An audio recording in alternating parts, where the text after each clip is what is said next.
Hi mga mare, kumusta po kayo dyan?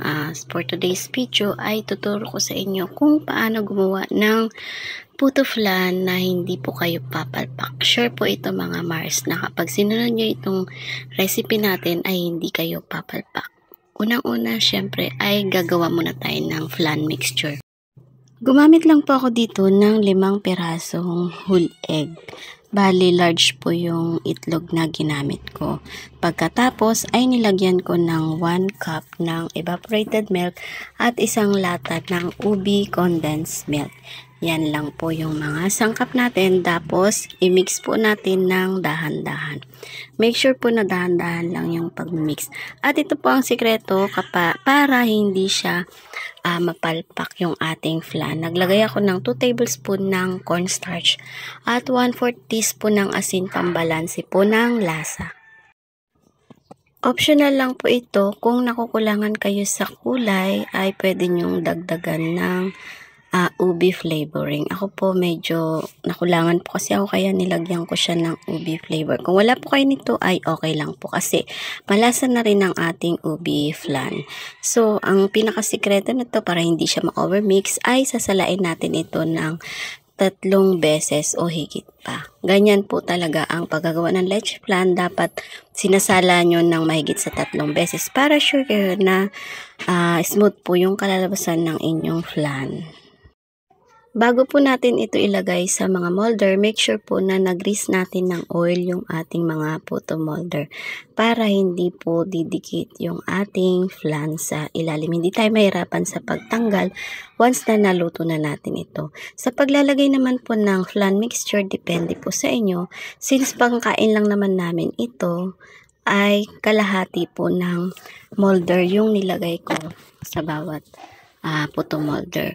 Pero kung gagawin niyo po itong negosyo mga Mars, make sure po na takalin niyo siya. Pwede po kayong gumamit ng 1 tablespoon or half tablespoon.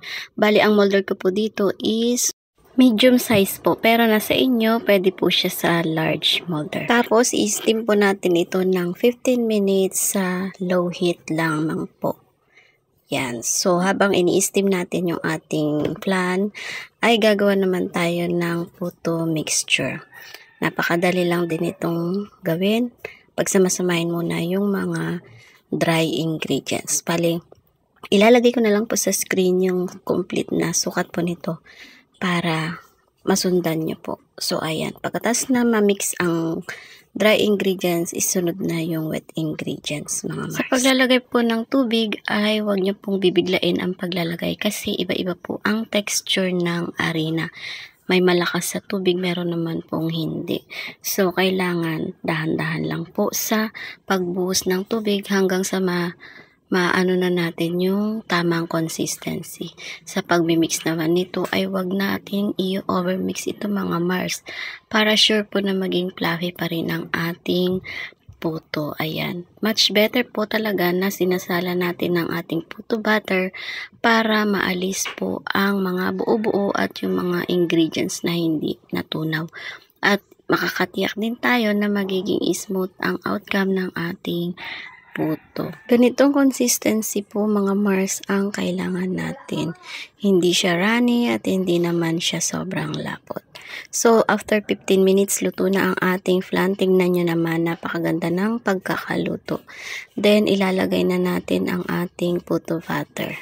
Bali ako is, pinuno ko rin po yung paglalagay ng ating puto batter. Pero, kagaya po ng sinabi ko kanina, kung pang negosyo po ito ay dapat may sukat po kayong gagamitin. Para sure po na pantay-pantay yung magagawa nyo at the same time, mas mabibilang nyo po kung ilang piraso yung magiging outcome ng inyong ginagawang puto flan.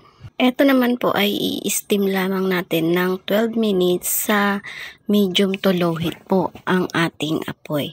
So, ito na nga ang outcome after po ng maluto na ang puto. Bali, pinalamig ko lang ito bago inalis sa molder. Tignan nyo naman mga Mars, napakaganda at hindi po talaga kayo papalpak sa recipe natin ngayon. So, paano mga Mars? Hanggang dito na lang muna ang ating video. Sana ay may napulot kayong idea kung paano gumawa ng puto flan na hindi po kayo papalpak. Pwede po kayong gumamit ng iba't ibang flavor.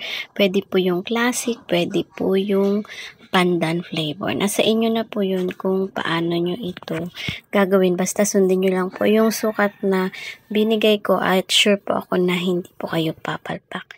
So, paano po? Until my next vlog. Bye-bye po. Happy cooking and God bless.